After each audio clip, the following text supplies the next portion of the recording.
Salam dan bahagia Bapak dan Ibu guru hebat. Kembali lagi bersama saya Roza Purnamasari, calon guru penggerak angkatan 10 Kabupaten Sijunjung. Kali ini saya akan mendemonstrasikan penerapan segitiga restitusi di sekolah saya.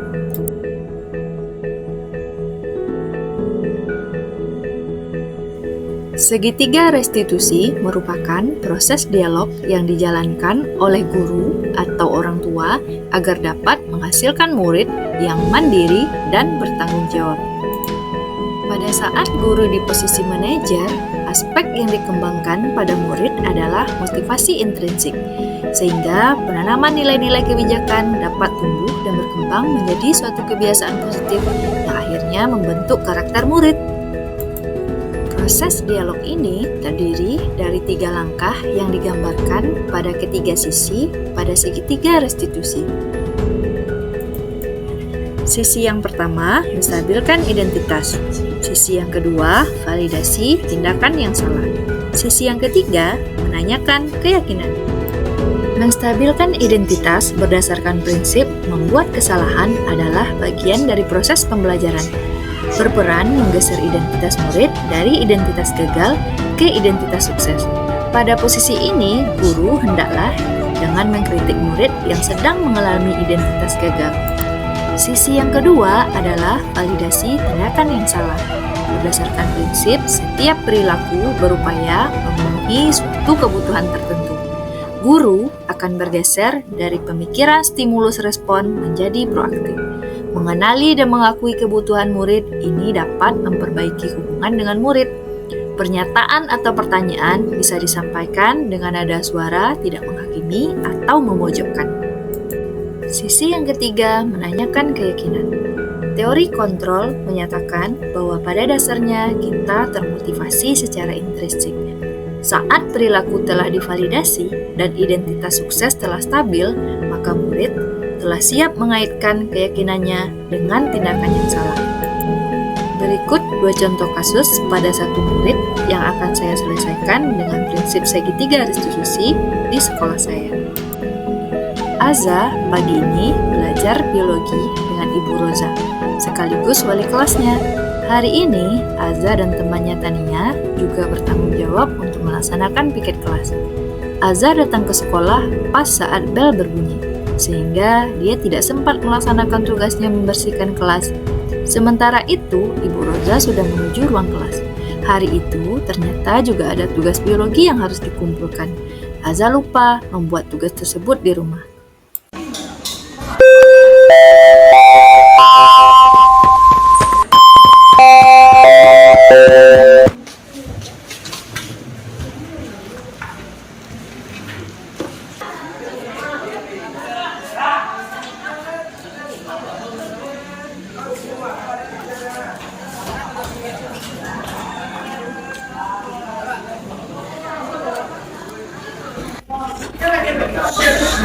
Assalamualaikum. Waalaikumsalam warahmatullahi wabarakatuh. Boleh lihat di sini banyak sekali sampahnya. Siapa yang bikin hari ini? Coba tunjuk tangan.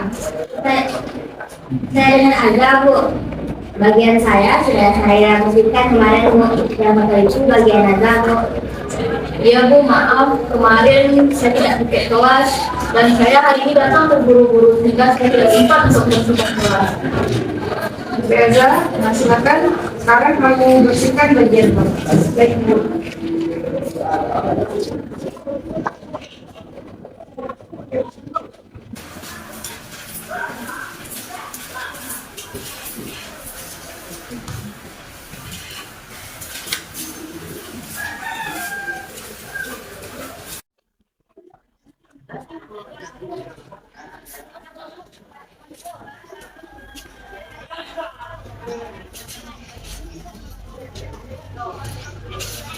Assalamualaikum warahmatullahi wabarakatuh. Waalaikumsalam warahmatullahi wabarakatuh. Baik, sebelum kita mulai pelajaran hari ini, minggu kemarin Ibu sudah dia memberikan tugas tentang berbagai macam kelainan penyakit yang terjadi pada sistem reproduksi.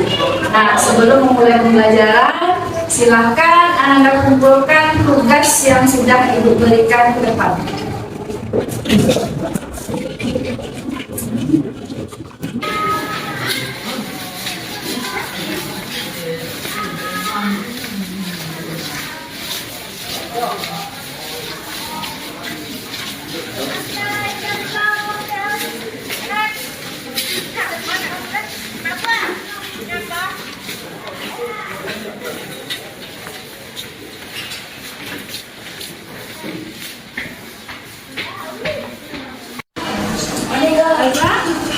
Lihat kamu dari tadi gelisah. Ada apa? Sekali lagi saya minta maaf ya Bu. Saya lupa bahwasanya hari ini ada pengumpulan tugas. Oke Raza, nanti silakan setelah belajar kamu ke ruangan Ibu ya. Baik Bu. Oke, mari kita lanjutkan untuk belajar hari ini.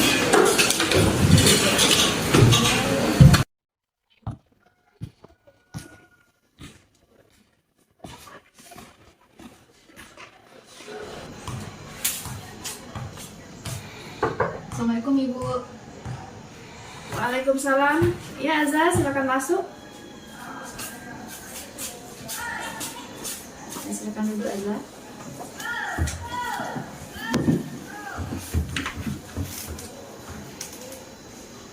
Siang Azza. Siang Ibu.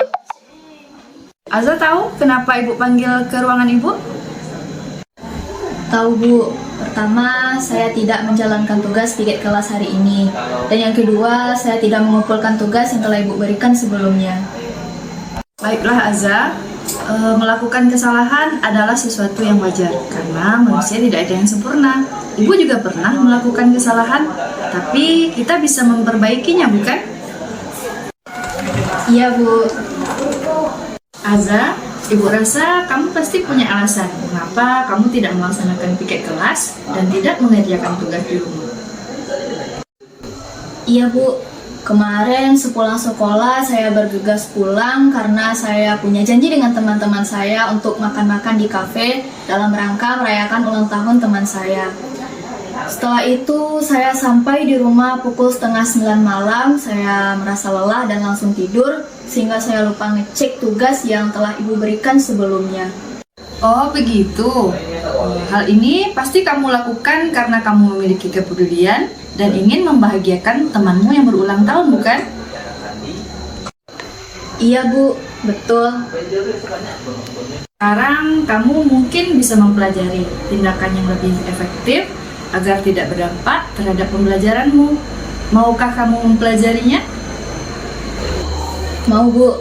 Kedepannya saya akan lebih berusaha untuk bisa membagi waktu antara bermain dengan belajar sehingga saya tidak mengabaikan tugas yang ada di sekolah. Nah, sekarang mari kita lihat tindakanmu yang tidak melaksanakan piket kelas dan tidak mengerjakan tugas yang diberikan. Kira-kira sudah sesuai tidak dengan keyakinan kelas yang kita buat? Saya rasa tidak, Bu.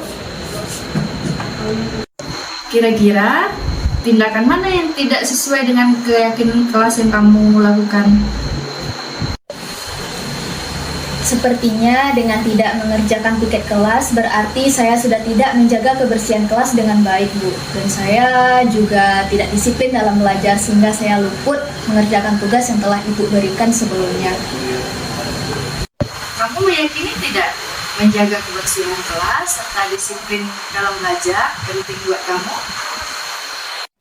Yakinlah Bu, karena jika kelas kita bersih maka kita akan nyaman dalam proses pembelajaran. Dan jika kita disiplin dalam belajar, maka kita akan mencapai hasil yang optimal. Bukan begitu, Bu?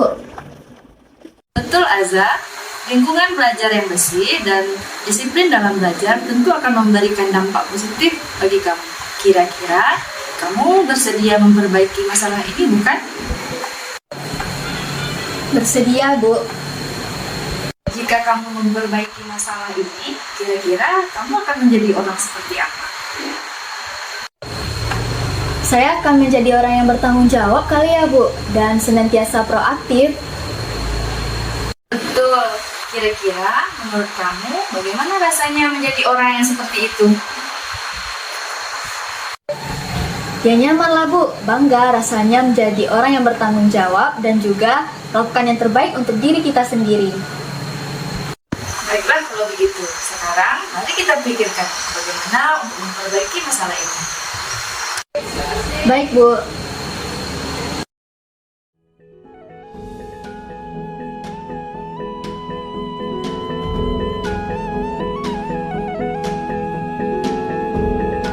Assalamualaikum warahmatullahi wabarakatuh. Nama saya Zaus Nindukir Kusni, kelas 11 2. Saya berterima kasih kepada Ibu Rosa Sari yang telah memberikan solusi dari permasalahan saya ini dengan cara berdiskusi. Saya harap semoga cara ini dapat menumbuhkan kesadaran di dalam diri saya bahwasanya tindakan yang saya lakukan ini salah dan harus diperbaiki ke depannya. Terima kasih. Demikian yang dapat saya sampaikan. Terima kasih. Salam dan bahagia.